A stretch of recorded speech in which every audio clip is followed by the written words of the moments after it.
ரசப்பொடி எப்படி செய்யறதுன்னு பார்க்கலாம். இதுக்கு தேவையான பொருட்கள் பார்த்துடலாம்.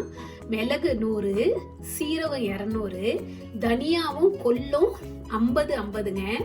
கொல்லை கல்லெல்லாம் போக எடுத்து வச்சுக்கணும். துவரம்பருப்பு 100, 1 டேபிள் ஸ்பூன் கடுகு, 1 டேபிள் ஸ்பூன் வெந்தயம், 100 காஞ்ச மிளகாங்க. இந்த காஞ்ச மிளகா வெயில்ல நல்லா காய வச்சிருக்கிறேங்க. இப்படி உடைச்சா உடையணுங்க. காம்பெல்லாம் எடுத்து வச்சிருக்கிறேன். இப்போ வெயில் இல்லாத காலத்தில் நீங்கள் காம்போட கொஞ்சம் உப்பு போட்டு கடாயில் வறுத்து காம்பை கிள்ளிக்கணுங்க. இப்போ எப்படி வறுக்கலாம், நல்லா ட்ரை ரோஸ்ட் பண்ணிடணுங்க. ஒவ்வொரு பொருளாக போட்டு ட்ரை ரோஸ்ட் பண்ணிக்கலாங்க.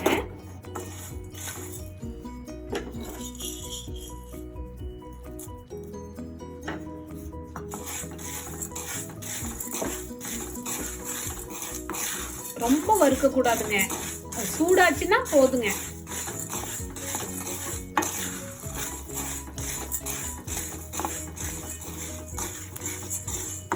இவ்வளோ மிளகு வறுத்தா போதுங்க. 1-2 பட்டுன்னு வெடியுங்க. 1-2 வெடிச்சா போதுங்க.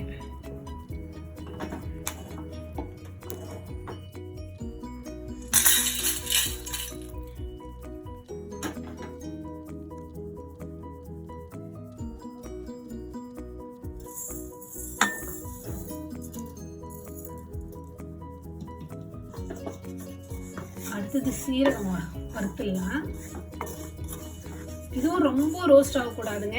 1-2 சீரகம் அப்படி வெடிக்கும் போது எடுத்துடணும்.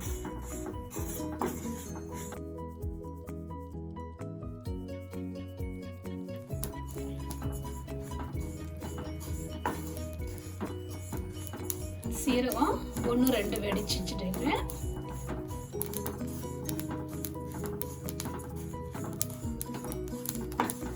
இது போதுங்க.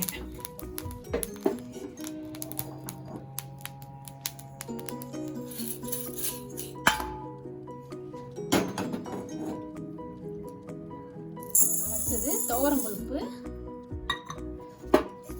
வறுத்துக்கலாம்.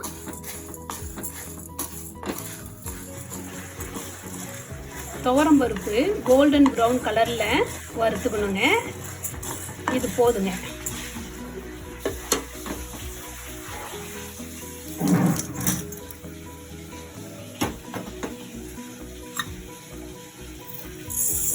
அடுத்தது கொள்ளு வறுத்துக்கலாம்.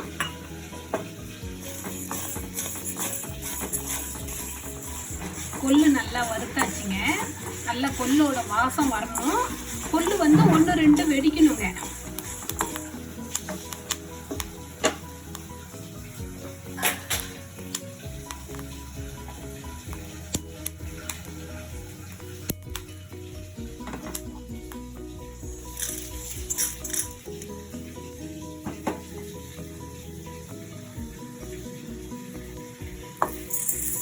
அடுத்தது தனியா வறுத்துக்கலாம்.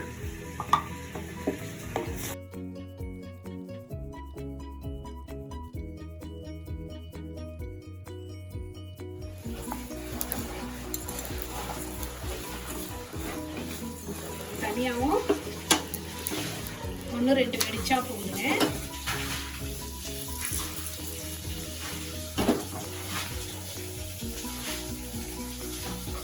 கடுகு வறுத்துக்கலாம்.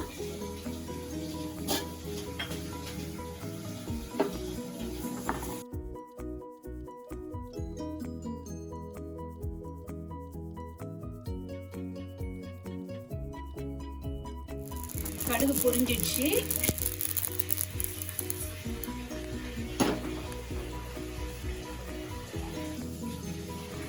இந்த சூடுலயே வெந்தயம் வறுபட்டுடுங்க.